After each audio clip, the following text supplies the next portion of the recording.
I noticed the moment his hand slipped from mine. At first, I thought maybe Ethan was just stepping outside for some air, or perhaps to grab another drink, or greet someone.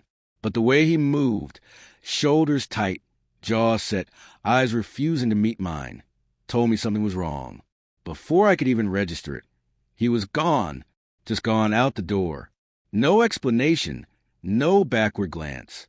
I stood frozen in the middle of a crowded living room, laughter and music swirling around me, the floor suddenly tilting beneath my feet.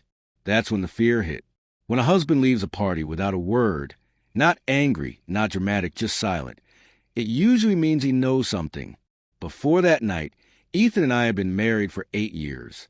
Solid years, or so I thought. We weren't perfect, but who is?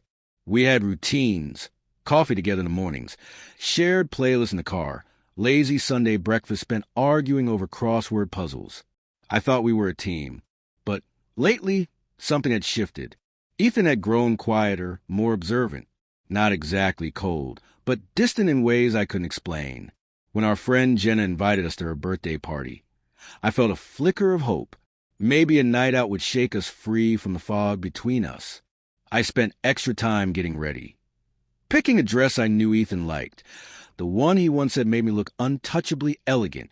I wanted him to look at me that way again. The house was alive with music, voices spilling across the deck. The smell of barbecue hung in the air. Friends we hadn't seen in months hugged, laughed, and caught up. For a while, it worked. Ethan smiled, relaxed, even joked with Jenna about her karaoke obsession. And then he vanished into the kitchen. When he returned, something had changed. Subtle, almost imperceptible, but I felt it instantly. A chill. His gaze swept the room, landed on me briefly, then slid past to someone else. The other man. Of course. Daniel. The mistake. The regret that haunted me for months. We hadn't spoken in weeks, not since I ended things. Seeing him at the same party as my husband felt like watching two worlds collide. Daniel caught my eye and gave a small nod, as if acknowledging our shared secret. That was enough. Ethan had seen it. I knew by the stiffening of his body, the slight tremor in his hand before he set his glass down. Words weren't needed. Explanation wasn't necessary. That's when he walked out. I froze. I should have followed him immediately, but my legs refused to move. My mind spun, frantic and grasping for excuses I knew sounded hollow. By the time I reached the door, Ethan's car was gone. The drive home stretched endlessly, every stoplight a torment. Messages buzzed on my phone. Friends asking about the party, Jenna checking if everything was okay. But no word from Ethan. When I arrived home, his car was there, the porch light on. Inside, the house felt unervingly quiet. Ethan sat at the kitchen table, still in his jacket, a half-empty glass of whiskey in front of him. He didn't look up as I entered. "Ethan," I whispered, voice shaking. "Can we talk?" He stayed still for a long moment before finally speaking. "Who is he?" My heart slammed against my ribs. "What do you mean?" I tried to laugh it off. "Don't do that, Claire. Don't insult me." I swallowed hard. "It's nothing. It's over." His head lifted, eyes burning into mine. So there was something. The silence that followed was worse than shouting. He didn't break anything. He didn't scream. He didn't accuse me of destroying our marriage. He just sat there, every ounce of hurt contained in his gaze. Somehow, that was worse than any explosion. I wanted to explain, to tell him it hadn't meant anything, that I was lost, that I was stupid, that it had ended before it truly began. But the words tangled in my throat. "How long?" he asked. 3 months. I whispered.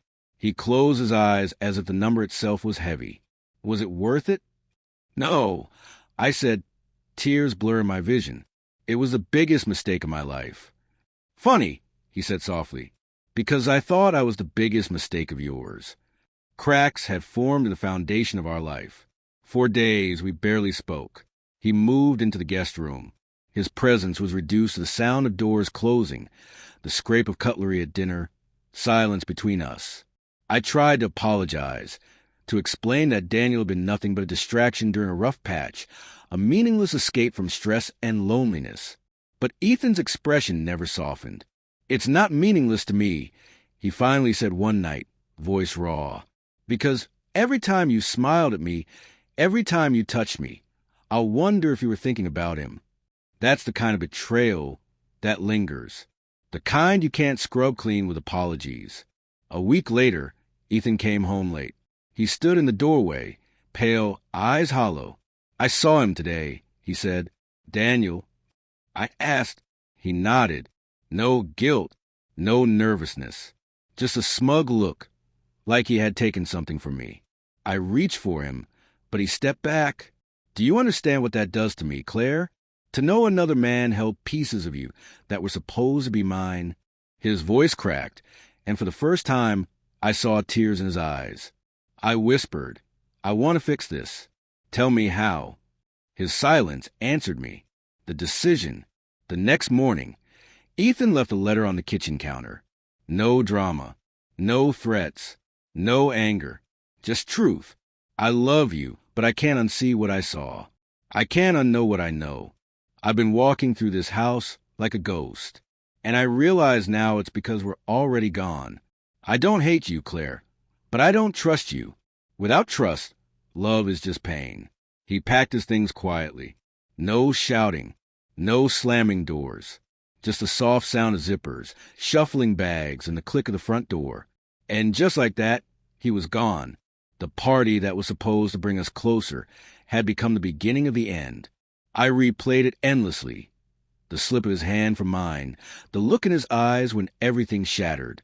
I lost my husband, not in a storm of rage, but in silence. And that silence was louder than anything I'd ever heard. Every night, I sat at the same kitchen table where he had confronted me, staring at the empty chair across from mine. The house still smelled like him, though the scent faded a little more each day. People say time heals, but some wounds don't close. They just scar, leaving you to trace the outline of what you destroyed. I had thought betrayal was a momentary lapse, a mistake I could bury. But Ethan taught me in the quiet way he left. Betrayal isn't about what you did. It's about what you broke.